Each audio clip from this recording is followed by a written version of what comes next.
Praise Lord Jesus Christ. இன்னைக்கு ஏசப்பா அவங்கள பார்த்து சொல்றது என்னன்னா, நீ ஜெபித்து கொண்டிருக்கிற காரியம் இன்னும் முடிவுக்கு வரல. Praise the Lord Jesus Christ. இன்னைக்கு ஏசப்பா அவங்கள பார்த்து சொல்றது என்னன்னா, இட்ஸ் நாட் ஓவர் எட். இது முடிவுக்கு வரல அப்படின்னு சொல்றாரு.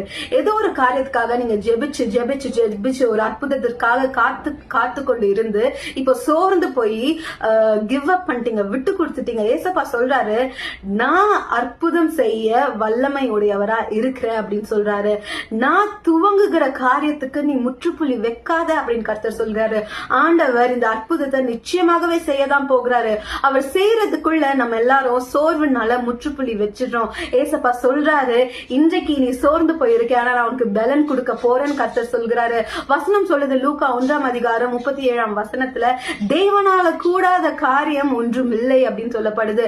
அப்போ கர்த்தர் உங்களுக்கு வாக்கு பண்ணினதை நல்லா ஞாபகம் வச்சுக்கோங்க. உங்களுக்கு வாக்கு பண்ணின காரியங்கள் நிச்சயமாகவே நிறைவேறும்.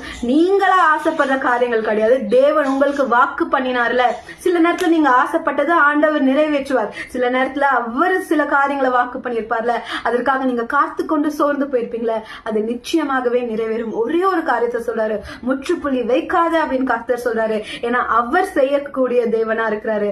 அவர் செய்வன் சொல்லி சொன்ன இடத்துல நம்ம யாருங்க முற்றுப்புள்ளி வைக்க? அவர் அந்த அற்புதத்தை நிச்சயமாக செய்வாரு. நம்ம சோர்ந்து போயிட வேணாம். யாக்கோபு 4:18 சொல்றபடி நம்ம கர்த்தர் இடத்துல சேருவோம். அப்பொழுது கர்த்தர் நம்ம இடத்துல செய்வாரு.